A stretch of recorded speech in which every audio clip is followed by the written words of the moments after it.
దేశంలో 7 దశలలో జరిగిన లోక్సభ ఎన్నికలతో పాటుగా 2 రాష్ట్రాల అసెంబ్లీ ఎన్నికల కౌంటింగ్ కు కూడా కౌంట్ డౌన్ మొదలైంది. దేశంలోని ప్రజలంతా కూడా ఎంతో ఉత్కంఠగా ఎదురు చూస్తున్న ఎన్నికల కౌంటింగ్ రేపు జరగనుంది. దీనికి సంబంధించిన ఏర్పాట్లు కూడా పూర్తయ్యాయి. అయితే ఈ క్రమంలోనే ఎన్నికల సంఘం కీలక ప్రకటన చేసింది. లోక్సభ ఎన్నికల కౌంటింగ్ కి ఒక రోజు ముందు విలేకరుల సమావేశం నిర్వహించనున్నట్లు ప్రకటించింది.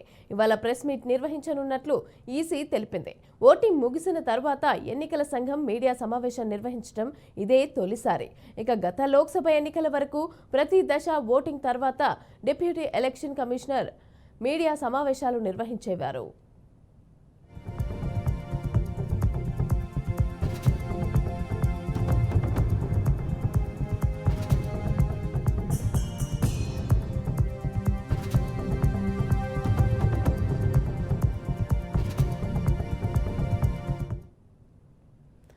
రేపు లోక్సభ ఎన్నికలతో పాటు ఆంధ్రప్రదేశ్, ఒడిశా అసెంబ్లీ ఎన్నికల ఓట్ల లెక్కింపు అయితే జరగనుంది.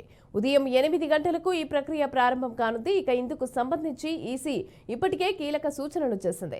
పోస్టల్ బ్యాలెట్ ఓట్ల లెక్కింపు కోసం కూడా ఎన్నికల సంఘం మార్గదర్శకాలు జారీ చేసింది. ఈవీఎం, వీవీప్యాడ్లు అలాగే పోస్టల్ బ్యాలెట్లకి సంబంధించి అనుసరించాల్సిన ప్రక్రియపైన సూచనలు చేసింది.